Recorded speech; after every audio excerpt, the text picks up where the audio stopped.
आइए दोस्तों, स्वागत है आपका हमारे यूट्यूब चैनल टर्निंग पॉइंट पे। आज हम आपके लिए लेकर आए हैं फिर से 20 प्रश्नों का महत्वपूर्ण प्रश्न जो किसी भी एग्ज़ाम के लिए एकदम रामबाण इलाज है आपका। तो सीधे चलते हैं प्रश्नों पे। पहला प्रश्न है कि नोबेल पुरस्कार की शुरुआत कब हुई थी? दोस्तों, नोबेल पुरस्कार की जो शुरुआत हुई थी उसकी शुरुआत कब की गई थी? तो नोबेल पुरस्कार की शुरुआत की गई थी 1901 में की गई थी। नोबेल पुरस्कार की शुरुआत कब की गई थी? 1901 में नोबेल पुरस्कार की शुरुआत की गई थी।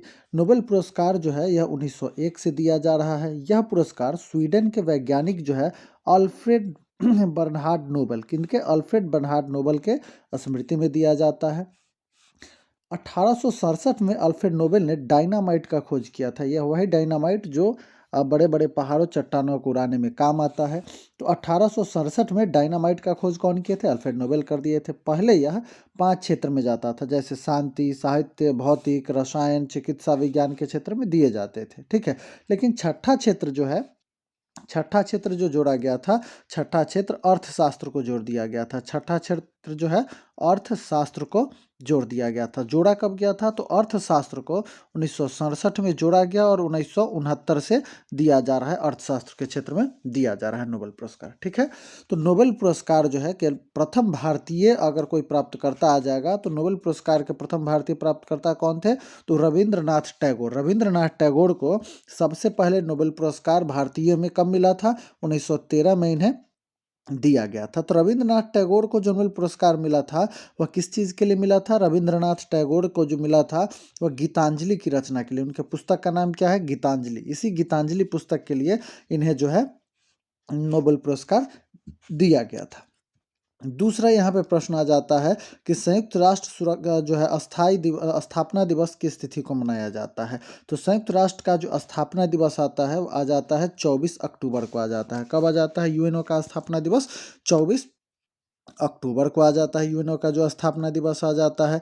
यूएनओ स्थापना दिवस अपना कब मनाती है? तो यूएनओ स्थापना दिवस जो है अपना मनाती है वह 24 अक्टूबर को मनाती है। संयुक्त राष्ट्र संघ की स्थापना 24 अक्टूबर 1945 को की गई थी। किस वर्ष? 1945 को इसकी स्थापना की गई और भारत जो है 30 अक्टूबर 1945 को इसका सदस्य बन गया था, ठीक है। यानी कि स्थापना कब हुआ? तो 24 अक्टूबर 1945 को हुआ और ठीक इसके 6 दिन बाद जो है 30 अक्टूबर 1945 को भारत इसका सदस्य बन गया था, संयुक्त राष्ट्र संघ का सदस्य बन गया था। संयुक्त राष्ट्र संघ एक अंतर्राष्ट्रीय संगठन है और इसका मुख्यालय कहाँ? न्यूयॉर्क के मैनहट्टन द्वीप पे बनाया गया है, जो 17 एकड़ में फैला है। इसका मुख्यालय कहाँ है? न्यूयॉर्क में है। न्यूयॉर्क के मैनहट्टन द्वीप पे है और यह कितना? 17 एकड़ में फैला हुआ है। कितना? 17 एकड़ में 39 मंजिला फैला हुआ है। 17 एकड़ में 39 मंजिला बनाया गया है। इसके लिए ज़मीन जो दान दिए थे और डी रॉकफेलर ने इसके लिए ज़मीन दान में दिया था, ठीक है।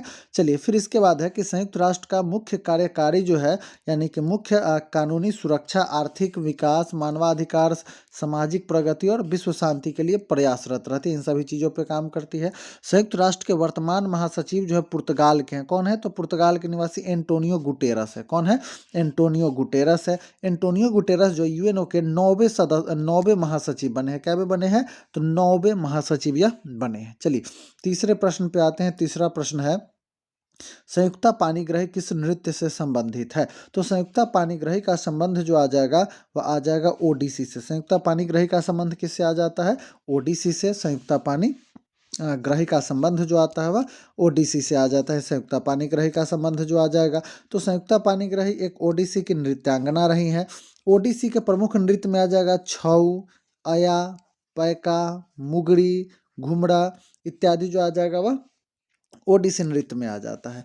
और इसमें आ जाएगा कि मोहिनी अट्टम। तो मोहिनी अट्टम जो है और कथकली जो है ये सब केरल के आ जाते हैं। शास्त्रीय नृत्य आ जाएंगे। ये सब क्या है? शास्त्रीय नृत्य है। कहाँ कहाँ के? मोहिनी अट्टम और कथकली केरल के आ जाते हैं। फिर इसमें क्या है कि काली अट्टम और काली अट्टम के अलावा पादयानी जो है यह केरल का भी लोक नृत्य आ जाता है, ठीक है। उसके बाद आ जाएगा आपका घूमर, घापला, गणगौर, पनिहार, ये सब राजस्थान का आ जाता है। कहाँ का? राजस्थान का जो है लोक नृत्य आ जाता है। ये सब आ जाते हैं, ठीक है। यामिनी कृष्णमूर्ति आपसे आएगा कि जैसे यामिनी कृष्णमूर्ति, तो यामिनी कृष्णमूर्ति जो है इनका संबंध भरतनाट्यम से आ जाएगा, कुचिपुड़ी से आ जाएगा। ये कुचिपुड़ी और भरतनाट्यम के कलाकार रह चुके हैं। चौथा प्रश्न आपका यहाँ आता है कि निम्नलिखित में से कौन सा एक कथन कबीर की शिक्षाओं के विषय में सही संबद्ध नहीं है, यानी कि वे तीर्थ और मूर्ति पूजा के विरुद्ध नहीं थे, वे सर्वव्यापी प्रेम में विश्वास करते थे, उन्होंने एक ही ईश्वर भक्तिवाद के प्रसार पर जोर दिया, या फिर उन्होंने सामान्य गृहस्थ जीवन परित्याग आवश्यक नहीं समझा। मतलब इन शिक्षाओं में कौन सही नहीं माना जाता है इनका। तो ये आ जाएगा, कौन सा ऑप्शन आ जाएगा, तो ऑप्शन वे तीर्थाटन और मूर्ति पूजा के विरुद्ध नहीं थे, यानी कि ये विरुद्ध में थे। कबीरदास जो है क्या थे, तो कबीरदास जो थे वह किसके विरुद्ध में थे, कबीरदास जो थे, कबीरदास तीर्थाटन और मूर्ति पूजा के विरुद्ध में थे। कबीरदास जो थे वह तीर्थाटन और मूर्ति पूजा के विरोध में काम किया करते थे, कबीरदास जो काम किया करते थे, ठीक है। ये मूर्ति पूजा का विरोध भी करते थे। कबीरदास सर्वव्यापी प्रेम में विश्वास रखते थे। कबीर ने ही एक ही ईश्वर में भक्तिवाद प्रसारण पर जोर दिया था। उन्होंने गृह त्याग एवं गृहस्थ जीवन का त्याग न करते हुए भक्तिवाद को बढ़ावा दिया। घर को नहीं छोड़ा, फिर भी भक्तिवाद को इन्होंने बढ़ावा दिया था। कबीरदास का जन्म जो हुआ था, कबीरदास का जन्म हुआ था 1398 में वाराणसी में हुआ था। कबीरदास की मृत्यु 1518 में मगहर में, वर्तमान संत कबीर नगर उत्तर प्रदेश में हुआ था। कबीर या सिकंदर लोदी शासक के समकालीन रहे थे। कबीर के लेखन को सिखों के आदि ग्रंथ में भी जगह मिला है। सिख धर्म का जो प्रमुख ग्रंथ आता है आदि ग्रंथ, उसमें भी जगह मिला है। कबीर के गुरु का नाम स्वामी रामानंद। कबीर के गुरु कौन थे, तो स्वामी रामानंद थे, ठीक है। कबीर जुलाहा थे। कबीर जो थे जाति से कौन से थे, जुलाहा थे। रैदास चर्मकार थे। सेन जो थे, सेन वह नाई थे। और धन्ना जो था वह जाट जाति से आता था, ठीक है। और ये सब किनके, तो रामानंद के शिष्य थे। ये सब किनके शिष्य थे, रामानंद के शिष्य हुआ करते थे ये सब, ठीक है। चलिए फिर आते हैं पांचवें प्रश्न पे। पांचवा प्रश्न है, यूरोपीय संघ के किस देश ने एकल मुद्रा यूरो को अंगीकार नहीं किया। तो यूरोपीय संघ का जो आ जाएगा वह देश कौन सा आ जाएगा, तो वह आ जाएगा यूके, यानी यूनाइटेड किंगडम जो आ जाएगा, उसने यूरो को जो है वह नहीं किया है। यूके जो है, यूनाइटेड किंगडम जो है उसने यूरो को मान्यता नहीं दिया है। यूनाइटेड किंगडम, ध्यान देंगे यहाँ कि यूनाइटेड किंगडम जो है कि यू की मुद्रा जो है कौन सी आ जाएगी, तो इसकी मुद्रा अलग चलती है, पाउंड स्टर्लिन आ जाती है। और ब्रिटेन यानी यूके की राजधानी कहाँ पड़ती है, तो यह लंदन आ जाती है। यूरो मुद्रा 27 यूरोपीय संघ देशों में है। यूरो मुद्रा कितने, 27 यूरोपीय संघ देश में 19 सदस्यों की मुद्रा है। अब यह बढ़कर कितना हो गया है, अब यह 20 हो गया है। 20वां क्रोएशिया जुड़ गया है। 20वां कौन जुड़ गया है, क्रोएशिया। 20वां क्रोएशिया जुड़ गया है। 20वां क्रोएशिया जुड़ गया है 20वें सदस्य के रूप में। अमेरिका की डॉलर के बाद दूसरी सबसे प्रचलित मुद्रा में कौन सा आ जाता है, यूरो आ जाता है, ठीक है। तो यूरो गुरु के नाम से सुमंत घोषाल को जाना जाता है। यूरो जो है 1999 में प्रारंभ हुआ, 1999 में, और उस समय 11 देशों में प्रारंभ हुआ था, ठीक है। तो ब्रिटेन, स्वीडन, डेनमार्क जैसे बड़े यूरोपीय देशों ने यूरो को नहीं माना है, ठीक है। चलिए छठे प्रश्न पे आते हैं। किसी राज्य के प्रथम महिला मुख्यमंत्री जो थी वह कौन बनी थी, किसी राज्य की प्रथम महिला मुख्यमंत्री, तो किसी राज्य की प्रथम महिला मुख्यमंत्री बनी थी सुचेता कृपलानी बनी थी। कौन बनी थी, सुचेता कृपलानी बनी थी किसी राज्य की प्रथम महिला मुख्यमंत्री जो बनी थी। तो किसी राज्य की प्रथम महिला मुख्यमंत्री के रूप में सुचेता कृपलानी का चयन किया गया था। तो सुचेता कृपलानी कहाँ, तो उत्तर प्रदेश की बनी थी। सुचेता कृपलानी कहाँ की बनी थी, तो सुचेता कृपलानी उत्तर प्रदेश की बनी थी। सुचेता कृपलानी जो रही थी, सुचेता कृपलानी एक स्वतंत्रता सेनानी एवं राजनीतिज्ञ रही थी। विजय लक्ष्मी पंडित भूतपूर्व प्रधानमंत्री लाल बहादुर शास्त्री की बहन विजय लक्ष्मी पंडित, जो यूएनओ के अध्यक्ष के रूप में जो है प्रथम महिला के रूप में काम कर रही थी। तो विजय लक्ष्मी पंडित जो है वह पूर्व प्रधानमंत्री जवाहरलाल नेहरू की बहन है। सरोजनी नायडू एक स्वतंत्रता सेनानी, कवित्री एवं समाज सुधारक थी, ठीक है। और सरोजनी नायडू का उपनाम लिखा जाता है भारत कोकिला के नाम से इन्हें जाना जाता है। सरोजनी नायडू यूपी की ही, सरोजनी नायडू जो है वह उत्तर प्रदेश की ही प्रथम महिला राज्यपाल बनी थी। चलिए आते हैं सातवें प्रश्न पे। सातवां प्रश्न आपका कहता है, क्या कहता है सातवां प्रश्न यहाँ पे कि केप केनवेरल किस देश का उपग्रह प्रक्षेपण स्थल है। केप केनवेरल किस देश का उपग्रह प्रक्षेपण स्थल आ जाएगा, तो केप केनवेरल जो आ जाता है वह आपका आ जाता है यूएसए का। केप केनवेरल कहाँ का आ जाता है, तो यूएसए का आ जाता है। एक उपग्रह प्रक्षेपण स्थल आ जाएगा, यूएसए का आ जाता है केप जो आ जाता है, ठीक है। इसमें है देखते हैं इसका क्या कहता है कि केप कैनवेरल जो है यूएसए यानी संयुक्त राज्य अमेरिका का उपग्रह प्रक्षेपण केंद्र अवस्थित है और यूएसए की राजधानी है वाशिंगटन डीसी। डीसी का मतलब आता है डिस्ट्रिक्ट ऑफ कोलंबिया, ठीक है। और वाशिंगटन किस नदी के किनारे आ जाएगा, तो वाशिंगटन आ जाएगा आपका पोटोमैक के किनारे आ जाएगा, वाशिंगटन पोटोमैक के किनारे। केप कैनवेरिन उपग्रह प्रक्षेपण केंद्र के साथ साथ अमेरिकी वायुसेना का स्टेशन भी है वहाँ पे, ठीक है। कनाडाई अंतरिक्ष एजेंसी का नाम लिखा जाता है CAA। कनाडा की जो अंतरिक्ष एजेंसी है उसका नाम लिखा जाता है CAA लिखा जाता है। और कनाडा की राजधानी ओटावा जो सेंट लॉरेंस के किनारे अवस्थित है और इसकी मुद्रा जो है वह कौन सी है, तो कैनेडियन डॉलर वहाँ की मुद्रा आ जाती है। चलिए, आठवां प्रश्न यहाँ पे क्या कहता है। आठवां प्रश्न है कि स्कॉर्पियन श्रेणी के अंतर्गत पांचवी पनडुब्बी का जलावतरण किया गया उसका नाम क्या है। तो जो पांचवी पनडुब्बी का जो जलावतरण किया गया उसका नाम लिखा जाता है वागीर। उसका नाम क्या लिखा जाता है, उसका नाम लिखा जाता है वागीर लिखा जाता है, ठीक है। वागीर इसका नाम लिखा जाता है। तो स्कॉर्पियन श्रेणी के अंतर्गत पांचवी पनडुब्बी का जलावरण जो किया गया उसका नाम क्या लिखा गया, वागीर उसका नाम लिखा गया। INS कलवरी स्कॉर्पियन श्रेणी की पहली पनडुब्बी थी जिसका जलावरण 2017 में किया गया था, ठीक है। वागीर का जलावरण मुंबई स्थित मझगांव में किया गया है। खंडेरी, करंज और वेला न्यू वर्जन क्रमशः दूसरी, तीसरी एवं चौथी स्कॉर्पियन पनडुब्बी है। और ठीक है, तो भारत की सबसे पुरानी पनडुब्बी जो है, भारत की सबसे पुरानी अगर पनडुब्बी पूछे तो वह कौन सा, वेला आ जाएगा, जो 1973 में नौसेना में शामिल किया गया था, जिसे 2010 में सेवा मुक्त कर दिया, पद से मुक्त कर दिया गया। 6 पनडुब्बियों का निर्माण भारत में प्रोजेक्ट 75 के तहत, आपसे प्रश्न आएगा कि प्रोजेक्ट 75 के तहत कितने पनडुब्बियों का निर्माण हो रहा है, तो 6 पनडुब्बियों का निर्माण प्रोजेक्ट 75 के तहत इसका निर्माण जो है वह किया जा रहा है। चलिए, 9वें प्रश्न पे आते हैं। 9वां प्रश्न आपका क्या कहता है कि निम्नलिखित को सुमेलित कीजिए तथा एक नीचे दिए गए कूट को सही जो है चुनिए। तो इसमें आपको सही चुनना है 9वें में कि बंगाल का शोक किसे कहा जाता है। तो बंगाल का शोक कहा जाता है दामोदर को।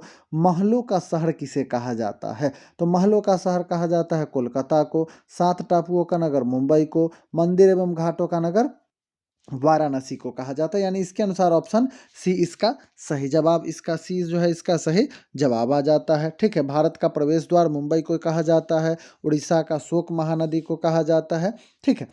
तो इसके बाद 10वां प्रश्न आता है। 10वां प्रश्न है कि अंतर संसदीय संघ का मुख्यालय कहाँ अवस्थित है। अंतर संसदीय संघ जो है इसका मुख्यालय कहाँ अवस्थित है, तो अंतर संसदीय संघ का मुख्यालय अवस्थित है जिनेवा में अवस्थित है। अंतर संसदीय संघ जो है उसका मुख्यालय कहाँ बनाया गया है, तो मुख्यालय जिनेवा में बनाया गया है। और जिनेवा स्विट्जरलैंड का दूसरा सबसे बड़ा शहर आ जाएगा। जिनेवा जो है किसका, स्विट्जरलैंड का दूसरा सबसे बड़ा शहर आ जाएगा। अंतर संसदीय संघ राष्ट्रीय संसदों का एक अंतर्राष्ट्रीय संगठन है जिसमें WTO, WHO, GATT, Red Cross, G15, UNCTAD का मुख्यालय भी कहाँ, यह भी जिनेवा में बनाया गया, ठीक है।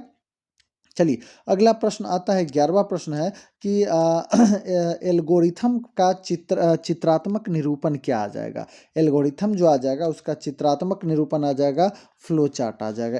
एल्गोरिथम का क्या आ जाता है, तो एल्गोरिथम का आ जाता है, इसका आ जाता है फ्लो चार्ट आ जाता है। एल्गोरिथम का हिंदी अर्थ लिखा जाता है कलन विधि। इसका क्या लिखा जाएगा, कलन विधि।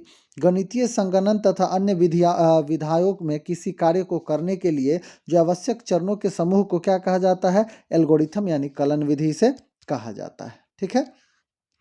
चलिए, आते हैं फिर 12वें प्रश्न पे आ जाते हैं। 12वां प्रश्न है कि सुमेलित करना है। नेशनल स्टेडियम कहाँ अवस्थित है, रोज बाउल, रिजाल स्टेडियम, यान्की स्टेडियम, ये सब कहाँ अवस्थित है। इन सब स्टेडियमों का मिलान करना है। तो मिलान करने वाले में हम आते हैं।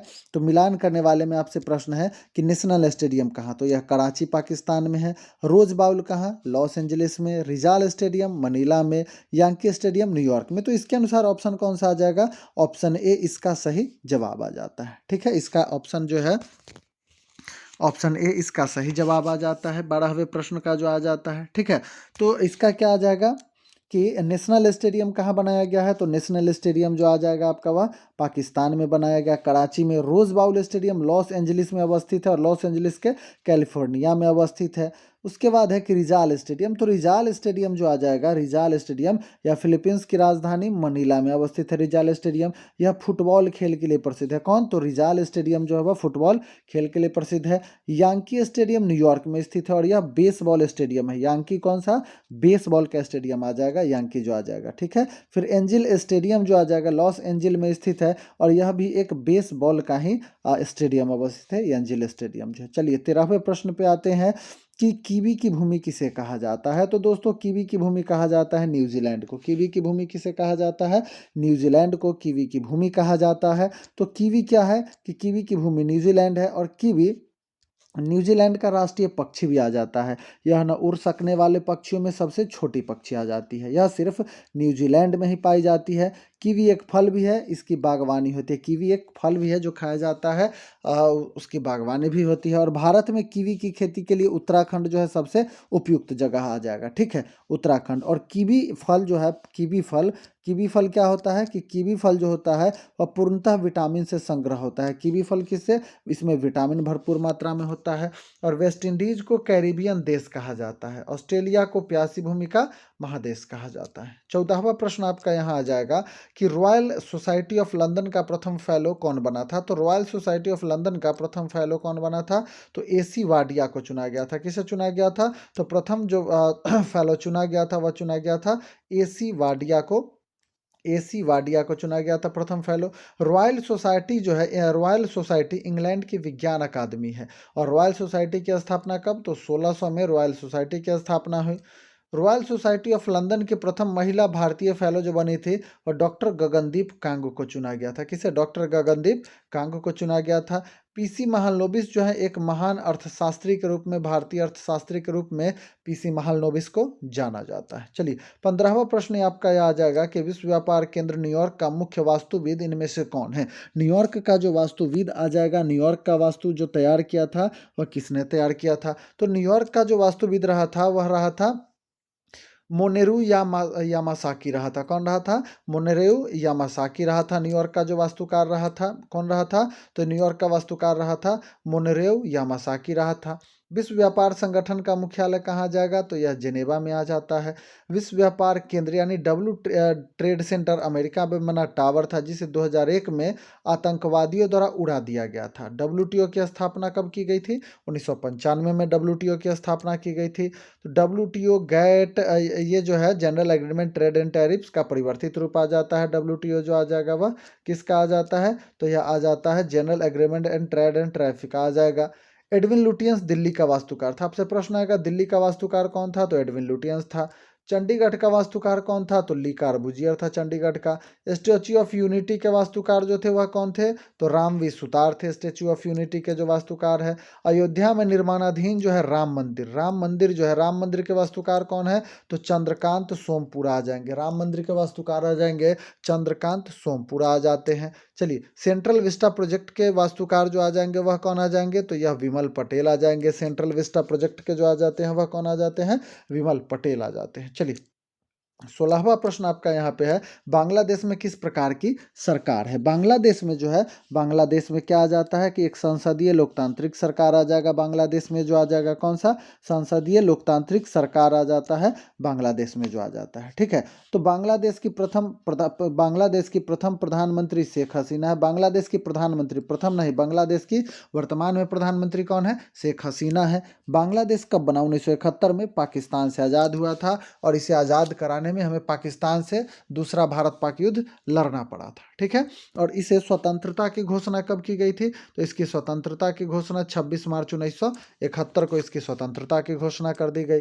16 दिसंबर 1971 को विजय दिवस के रूप में बांग्लादेश में मनाया जाता है। प्रश्न आएगा बांग्लादेश के प्रथम प्रधानमंत्री कौन? तो बांग्लादेश के प्रथम प्रधानमंत्री ताजुद्दीन अहमद बने थे। प्रथम राष्ट्रपति कौन? तो शेख मुजीबुर रहमान बने थे, बांग्लादेश के प्रथम राष्ट्रपति जो बने थे, ठीक है। चलिए 17वें प्रश्न पे आते हैं। 17वां प्रश्न आपका क्या कह रहा है? 17वां प्रश्न कह रहा है जयपुर में हवा महल का निर्माण किसके द्वारा हुआ था। जयपुर में हवा महल का निर्माण जो है वह किससे हुआ था? जयपुर में हवा महल का निर्माण जो हुआ था तो वहाँ जो निर्मित किया गया था वह लाल एवं गुलाबी बलुआ पत्थर से हवा महल का निर्माण किया गया था। किससे? लाल एवं गुलाबी बलुआ पत्थर से इसका निर्माण किया गया था, ठीक है। तो जयपुर को में हवा महल निर्माण लाल गुलाबी वस्तु पत्थर से हुआ है। हवा महल एक राजसी महल है। हवा महल क्या है? एक राजसी महल है। हवा महल का वास्तुकार रहा था लाल चंद उस्ताद। हवा महल का वास्तुकार कौन रहा था? लाल चंद उस्ताद रहा था। हवा महल का निर्माण महाराजा सवाई प्रताप सिंह ने कराया था। ठीक है। और ये हवा महल राजस्थान में है। राजस्थान में ही एक जगह आता है जयपुर, और जयपुर को क्या कहा जाता है? गुलाबी नगरी, पिंक सिटी के नाम से जाना जाता है। ग्रेनाइट सिटी के नाम से अगर आ जाएगा तो किसे? एबरडीन को जाना जाता है। ग्रेनाइट सिटी के नाम से जाना जाता है एबरडीन को। फिर आ जाएगा कि राजस्थान में जलौर को ग्रेनाइट सिटी कहा जाता है। राजस्थान में एक जगह आ जाएगा कौन सा? जलौर। इसे कौन सा? ग्रेनाइट सिटी के नाम से जाना जाता है। 18वां प्रश्न आपका आ जाएगा कि भारत का पहला डिफेंस इंक्यूबेटर किस शहर में स्थापित किया गया? तो भारत का पहला डिफेंस इंक्यूबेटर जो स्थापित किया गया वह हैदराबाद में स्थापित किया गया था। कहाँ स्थापित किया गया था? तो यह हैदराबाद में इसे स्थापित किया गया था। भारत का पहला डिफेंस इंक्यूबेटर हैदराबाद में स्थापित किया गया था इसे। हैदराबाद भारत का मिसाइल विकास केंद्र रहा। हैदराबाद भारत का मिसाइल विकास केंद्र रहा है। इंक्यूबेटर एरोस्पेस और रक्षा के क्षेत्र में अनुसंधान को बढ़ावा के लिए स्थापित किया गया है। किसको? इंक्यूबेटर को स्थापित किया गया है उसको। ठीक है। चलिए 19वां प्रश्न आपका यहाँ आ जाता है कि गेटवे ऑफ इंडिया कहाँ पर अवस्थित है? तो दोस्तों गेटवे ऑफ इंडिया जो आ जाएगा वह मुंबई में अवस्थित है। गेटवे ऑफ इंडिया कहाँ अवस्थित है? मुंबई में अवस्थित है गेटवे ऑफ इंडिया। तो गेटवे ऑफ इंडिया मुंबई में, और इसी में पूछ देगा इंडिया गेट। ध्यान देना है, गेटवे ऑफ इंडिया और इंडिया गेट। तो इंडिया गेट दिल्ली में आ जाएगा। गेटवे ऑफ इंडिया का निर्माण 1911 में ब्रिटिश के राजा जो थे जॉर्ज पंचम और महारानी मैरी के प्रथम आगमन पर उनके स्वागत में बनाया गया था।